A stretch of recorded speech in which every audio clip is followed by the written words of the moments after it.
அருளின் ஒளியாக, அணையா விளக்காக, இருளும் நிறைந்திட்ட இத்தரையில் பிறந்தவனே, விரித்த இதயத்துடன் விண்ணினின்று புறப்பட்ட சரித்திர நாயகனே, சன்மார்க்க தத்துவமே, இயேசு கிறிஸ்துவில் எனக்கு பிரியமான தூய தேற்றரவு திரு அவையினுடைய நம்பிக்கையாளர்களே, நலம் விரும்பிகளே, நல்லெண்ணம் கொண்டோர்களே, உங்கள் அனைவருக்கும் மீண்டும் ஒரு முறை அருட்பணியாளர்கள் அனைவர் பெயராலும் உங்களுக்கு கிறிஸ்து பிறப்பு விழா நல்வாழ்த்துக்களை சொல்லிக் கொள்வதில் நாம் மகிழ்ச்சி அடைகிறோம். யானே போய், என் நெஞ்சமே போய், என் அன்பே போய், ஆனால் வினையேன் அழுதால் உன்னை பெறலாமே என்கிறான் மாணிக்க வாசகன். கிறிஸ்து பிறப்பு விழா டிசம்பர் 25 கொண்டாடப்பட்டதா என்றால் இல்லை. இரினேயுஸ், தெர்த்துலியன் இவர்கள் கொடுத்த பட்டியலின்படி இயேசு கிறிஸ்துவின் பிறப்பு டிசம்பர் மாதம் 25 அல்ல. கிபி 2ஆம் நூற்றாண்டில்தான் இது கொண்டாடப்பட்டது என்று அலெக்சாண்ட்ரியா நகர் புனித கிளமெண்ட் குறிப்பிடுகிறார். இதை பேரரசன் அவ்ரேலியன் என்கிறவன் தான் டிசம்பர் மாதம் 25ஆம் நாள் எகிப்திய மக்கள் மட்டுமல்ல, ரோமை நாட்டினுடைய கடவுளாக கொண்டாடப்பட்டது சூரியன். இந்த நாளை டிசம்பர் 25 கொண்டாட வேண்டும் என்று அரசு ஆணை பிறப்பித்தான் பேரரசன் அவ்ரேலியன். ஆக இந்த பிறப்பு விழாவின் பொழுது உங்களுக்கும் எனக்கும் ஆண்டவர் இயேசு கிறிஸ்து தருகின்ற, குழந்தை இயேசு தருகின்ற செய்தி என்ன?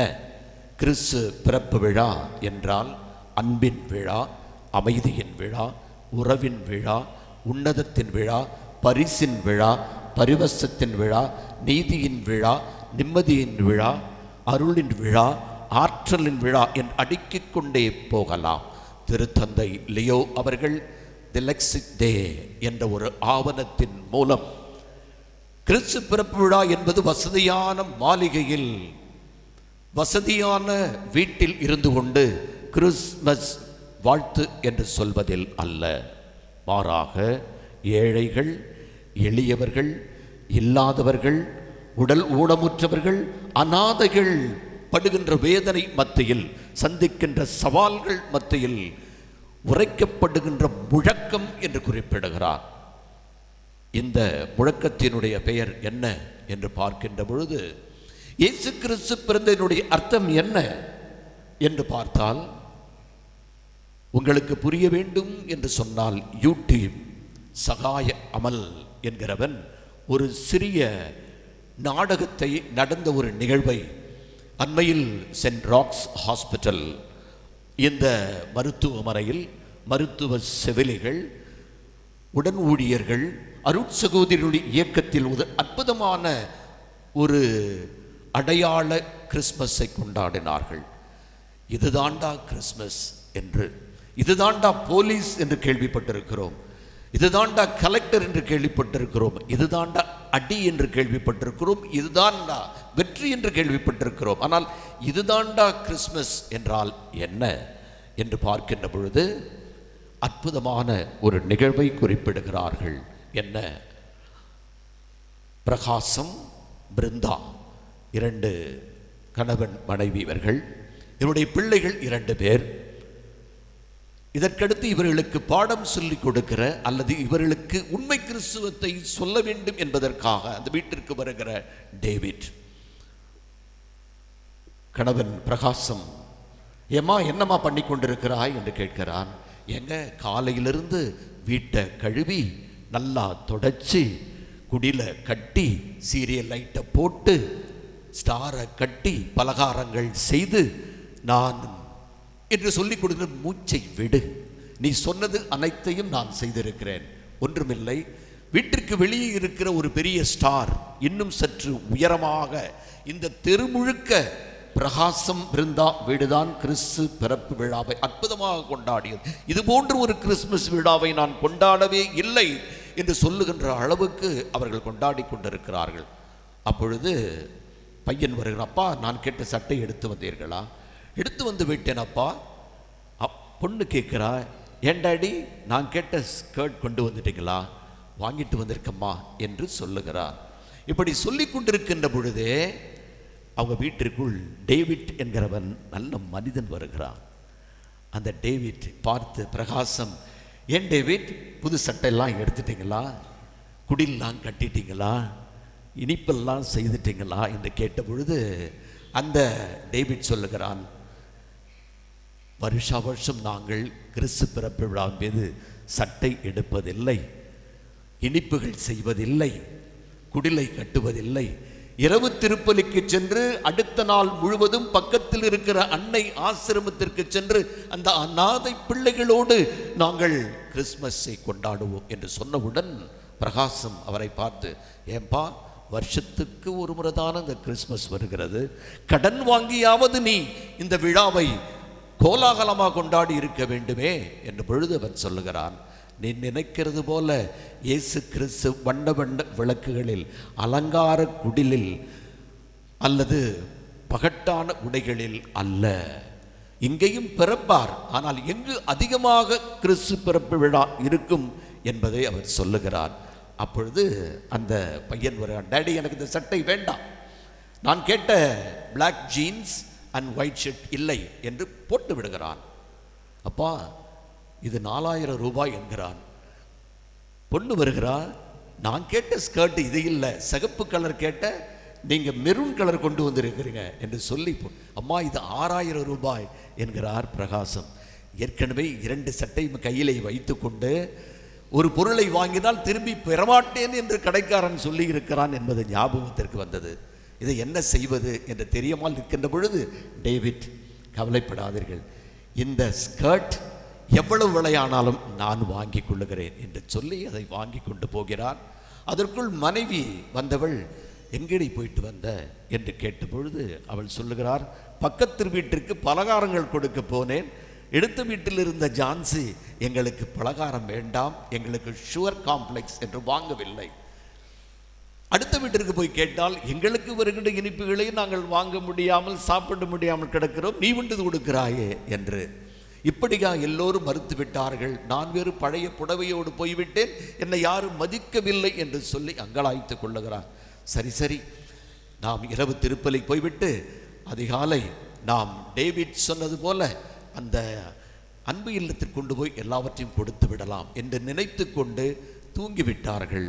திருப்பலிக்கு போய் காலை 9 மணிக்கு எழுந்திருந்த பொழுது போகலாம் என்று கிடைக்கிற பொழுது டேவிட்டே உள்ளே வருகிறான். வந்து, பிரகாசம், நான் நாள் முழுவதும் அங்கே இருந்திருக்க வேண்டும், ஆனால் உன்னை சந்திக்க வேண்டிய அவசியம் எனக்கு வந்துவிட்டது. நீ வேண்டாம் என்று சொன்னாயே, குப்பையில் போடுகிறேன் என்று சொன்னாயே, அந்த ஸ்கர்ட்டை கொண்டு போய் அநாதை ஆசிரமத்தில் இருந்த அந்த பெண்ணிடம் கொடுத்தேன். 8 வயது சிறுமி, அவளிடம் கொடுத்தேன். அதை போட்டு பார்த்துவிட்டு சந்தோஷமாக கண்களிலிருந்து கண்ணீர் வழிய, எனக்கு இந்த ஷர்ட்டை கொடுத்த, இந்த ஸ்கர்ட்டை கொடுத்த அந்த மகா மனிதனை பார்க்க வேண்டும் என்று சொன்னதால் அவளையும் நான் அழைத்து வந்திருக்கிறேன் என்று சொல்லி அந்த ஸ்கர்ட்டோடு அந்த குழந்தை அவன் முன்பாக வருகிறது. அந்த குழந்தைக்கு 2 கால்களும் இல்லை. அந்த குழந்தை சொல்லுகிறது, எனக்கு அப்பாவும் இல்லை, அம்மாவும் இல்லை. இயேசுவுக்காவது அம்மா இருந்தார்கள், வளர்ப்பு தந்தை இருந்தார்கள், எனக்கு யாருமே இல்லை. இந்த கிறிஸ்து பிறப்பு விழாவின் பொழுது எனக்கு அங்கிள் நீங்கள் கொடுத்த இந்த சட்டை எனக்கு மிக மகிழ்ச்சியாக இருக்கிறது என்று அந்த புன்னகையில் பார்த்தபொழுது இயேசு குழந்தையே அந்த குழந்தையின் வடிவில் அந்த வீட்டில் பிறந்ததை பார்க்கிறான் பிரகாசம். இன்றைக்கிலிருந்து அவன் சொல்லுவான், நாங்கள் இனிமேட்டு கிறிஸ்மஸ் கொண்டாடப் போவதில்லை, நாங்களும் டேவிட்டை போன்று அநாதை ஆசிரமத்திற்கு தான் செல்ல போகிறோம் என்ற பொழுது அந்த பையன் கேட்கிறான், ஏப்பா அந்த பாப்பாவுக்கு கால் இல்லையா? மகனே, அந்த பாப்பாவுக்கு கால் இல்லை, நமக்கு கண் இல்லை. இயேசு கிறிஸ்து பகட்டான இடத்தில் தான் பிறப்பார் என்று சொன்னதை மறந்து எளிய உள்ளத்தில் பிறப்பார் என்பதை மறந்து போனோமே, நமக்குத்தான் கண்ணில்லை. கேளுங்களேன். கேட்டு கேட்டு கொடுப்பது சம்பளம், கேட்காமலேயே கொடுப்பதுதான் இதய நேசம். இதுதான் இடையர்களின் பாசமோ? இடைய தந்த எளிய காணிக்கை, குழந்தை இயேசு விரும்பும் இனிய காணிக்கை. இடைய தந்த எளிய காணிக்கை, குழந்தை இயேசு விரும்பும் இனிய காணிக்கை. ஒன்று தருகின்றோம் நாம் 100 பெறுகின்றோம். ஒன்று தருகின்றோம் நாம் 100 பெறுகின்றோம். இயேசு பாலனே ஏற்று ஆசி கூறுமே. இடைய தந்த எளிய காணிக்கை, குழந்தை இயேசு விரும்பும் இனிய காணிக்கை. இயேசு கிறிஸ்துவின் பிறப்பு ஒரு முரண்பாடு. அரசனுக்கு தெரிவிக்க வேண்டியதை ஆடு மேய்க்கின்ற இடையர்களுக்கு கிறிஸ்து பிறப்பு விழா சொல்லப்பட்டது. பணக்காரர்களுக்கு சொல்லப்பட வேண்டிய செய்தி ஏழைகளுக்கு சொல்லப்பட்டது. ஞானிகளுக்கு சொல்லப்பட வேண்டியதை மடையர்கள் என்று கருதக்கூடிய ஏழை எளியவர்களுக்கு சொல்லப்பட்டது. 6 அறிவு படைத்த மனிதன் முன்னால் பிறக்க வேண்டிய கடவுள் 5 அறிவு படைத்த மிருகங்களோடு பிறந்திருக்கிறார் என்று சொன்னால் இயேசு கிறிஸ்துவினுடைய பிறப்பு ஒரு முரண்பாடு. கவிஞர் வாலி நமக்கே உரிய பானையில் பல்லிருக்கும் சீப்புகள் கடிப்பதில்லை, பல்லில்லாத செருப்புகள் கடிக்கும். கையிருக்கும் நாற்காலிகள் கட்டுவதில்லை, ஆனால் கையில்லாத கயிறுகள் கட்டும். காலிருக்கும் கட்டில்கள் ஓடுவதில்லை, காலில்லாத கடிகாரங்கள் ஓடும். கொம்பிருக்கும் மாடுகள் முட்டுவதில்லை, கொம்பில்லாத எழுத்துகள் முட்டும். படியிருக்கும் ஏணிகள் ஏறுவதில்லை, படியில்லாத விலைவாசிகள் மட்டும் ஏறிக்கொண்டே இருக்கிறது என்ற உணர்வை இந்த நேரத்தில் நாம் தெரிந்து கொண்டு இயேசு கிறிஸ்துவினுடைய பிறப்பு நம் அனைவருக்கும் ஒரு நல்ல பாடத்தை தர வேண்டும் என்பதை இந்த பாடலுக்கு செவிமடுப்போம். எத்தனையோ மனிதர்கள் மண்ணுக்கு வந்தார்கள், மண்ணுக்குள் போனார்கள். ஆனால் மண்ணுக்கு வந்த நீ மட்டும்தான் விண்ணை கொண்டு வந்தாய்.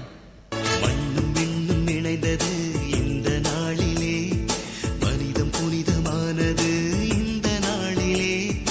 கண்கள் மீட்பை கண்டது இந்த நாளிலே, கர்த்தரேசு குழந்தையாய் பிறந்த நாளிலே. மண்ணும் விண்ணும் இணைந்தது இந்த நாளிலே, மனிதம் புனிதமானது இந்த நாளிலே. கண்கள் மீட்பை கண்டது இந்த நாளிலே, கர்த்தரேசு குழந்தையாய் பிறந்த நாளிலே. கிறிஸ்மஸ் மேரி கிறிஸ்மஸ் பாட்டு பாடுவோம், கிறிஸ்மஸ் ஹாப்பி கிறிஸ்மஸ் வாழ்த்து கூறுவோம். இரும்பும் மனம் கொண்ட இத்தரை மகளிட்டே கரும்பாய் வந்திதுத்த கன்னிமரி பாலகத்தான் இயேசு கிறிஸ்து.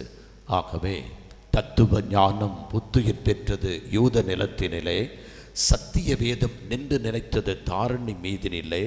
மண்ணிட இயேசு மறுபடி வருவார் என்பது சத்தியமே, என்னும் எழுத்தும் எல்லாம் அவரே, இயேசுவை நம்புவோமே என்ற உணர்வோடு எங்கெங்கோ தேடியும் காணாத கடவுளை உலகம் ஒதுக்கிவிட்ட மனித தன்மையில், உண்மையில், அன்பில், ஏழ்மையில், நீதியில் தேடுவோம். இறைவா, உன்னை தேடி தேடி. ஆமென்.